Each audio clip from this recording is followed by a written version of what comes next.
कालच्या दिवसामध्ये अप्रतिम खेळ दाखवला होता. मात्र गरज आहे मल्टी टीम बनायला मिळतोय. चेंडू यावेळेस मात्र डीप मिड विकेटला कोणकरी षटकार सर यावेळेस संघाची वेळ झाली आहे. जरा चिमणी वगैरे नको, चांगले गाणी फलंदाजाने षटकार दाखवलाय. यावेळेस पॉईंटच्या दिशेला खेळण्याचा प्रयत्न डायरेक्ट यायचं होतं, जमलं नाहीये. मात्र तोपर्यंत पुन्हा एकदा सिंगल होते. पुढे तो मारण्याचा प्रयत्न मात्र चेंडू पुन्हा एकदा मनापासून मनपूर्वक स्वागत करूया. एक्स्ट्रा कव्हरच्या दिशेने मारलेला फटका एकेरी धाव मिळते आणि एकेरी धावेने दिसतंय. जय महाराष्ट्र म्हटल्यानंतर माणसाची, महाराष्ट्रातल्या मराठी माणसाची आठवण होते आणि मराठी माणूस म्हटलं की बाळासाहेब ठाकरे यांची आठवण होते. कारण खऱ्या अर्थानं 86 वर्ष जे फक्त म्हणजे निकटवर्तीय म्हणून त्यांची ओळख आपल्या जनमानसात आहे. बाळासाहेबांनी दिलेलं व्रत नेटाने ते करतायत. मराठी माणसाचं हित जपण्याचं ते पूर्ण करण्याकरता झटतायत. आज आपण इथे बघतोय. इथे मात्र वन साईडला चेंडू तटवला, एकेरी धाव मिळते.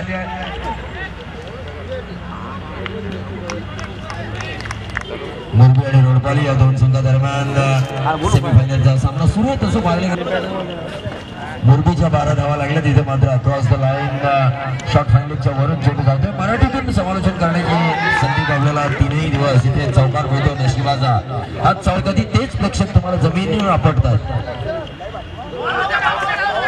सन्माननीय ताईर शेठ पटेल यांचं इथे आगमन झालंय. त्यांचं सुद्धा आपण झालं तेव्हा महाराजांनी त्या मुस्लिम तरुणाला विचारलं की मी सगळ्यांना काहीतरी दिलंय, मला तुला देण्याची काहीतरी इच्छा आहे. त्यावेळी त्या मुस्लिम तरुणाचं नाव होतं मदारी मेहकर. त्यांनी शिवाजी महाराज हे कधीही मुस्लिम द्वेष्टे नव्हते.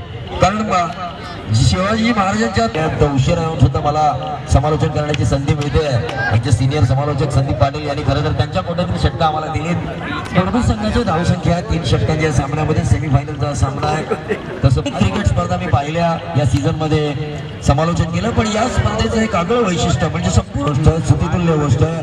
जय महाराष्ट्र पापडीचा बाळा यांचं खऱ्या अर्थानं कौतुक करायला हवं. अक्रॉस द लाईन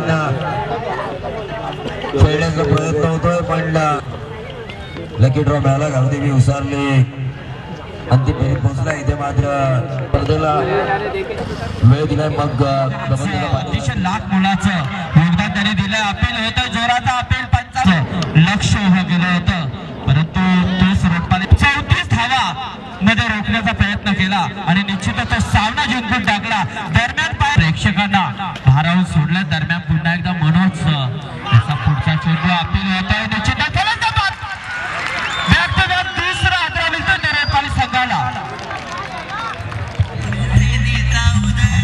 शिवसेना ही संघटना खऱ्या अर्थानं मराठी माणसाचं हित जपण्यासाठी 19 जून 1966 साली बाळासाहेब ठाकरे नावाचं नेतृत्व आणि शिवसेना उदयास आली. शिवसेनेचं जर पहिलं आंदोलन जर आपण बघितलं तर लुंगी हटाव आणि पुंगी बजाव हे शिवसेनेचं पहिलं आंदोलन. आणि त्याचबरोबर जर शिवसेनेची सत्ता जर आपण पाहिली तर कारण बऱ्याच गोष्टी आपल्या वाणीतून ऐकायला मिळतात, त्याचा आम्हाला अभिमान आहे. कारण श्रीकांत शेवटचा चेंडू षटकार आणि हा चेंडू पुन्हा एकदा अपील, परंतु पायावरती चेंडू आढळतोय. एक धाव मिळतोय लेग बॅट. निश्चित प्रवीण अतिशय चांगलं वक्तव्य. दरम्यान महेश येतोय, उंचावर मारण्याचा प्रयत्न करत होतात. निश्चितच मुरबी संघाला तिसरा फलंदाजी केली होती. तोच लखन भुईर खेळण्यासाठी सज्ज. फाईन लेगच्या दिशेने मारण्याचा प्रयत्न, फलंदाज बाद होते म्हणजे तिसरा षटकार येते. कदाचित ते स्वप्न होतं की हे स्वप्न आणि ते सत्य होतं असा प्रश्न मला पडलाय. निश्चित अतिशय खतरनाक मारा बघायला मिळेल. इथे बनवू दिला नाही. तोच मुरबी संघ काय धावा रोखेल याचं मात्र निश्चितच चित्तेचं सावट. दरम्यान अतिशय सुंदर क्षेत्ररक्षण बघायला मिळतंय.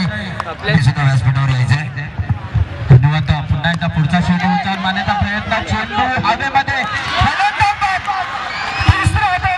षटकामध्ये महेश पाटील याला अतिशय चुरशीची लढत या मैदानामध्ये बघायला मिळते. मुरबी वर्सेस रोडपाले यांच्या एका बाजूला पहिला तर एक बलाढ्य संघ रोडपाले संघ खेळतोय, दुसऱ्या बाजूला एक मुरबी जो लोहामध्ये निघाला. दरम्यान अपील होतंय, साजिश होते गोलंदाजीसाठी. पहिला चेंडू अतिशय डिफेन्सिव्ह खेळण्याचा प्रयत्न होता. 6 चेंडू आणि 18 धावा. हा चेंडू मात्र उंचावर मारण्याचा प्रयत्न, परंतु निश्चित अतिशय सुंदर क्षेत्ररक्षण बघायला मिळतंय. थ्रो मात्र खराब मारा इथे करून चालणार नाही. तो मुरबी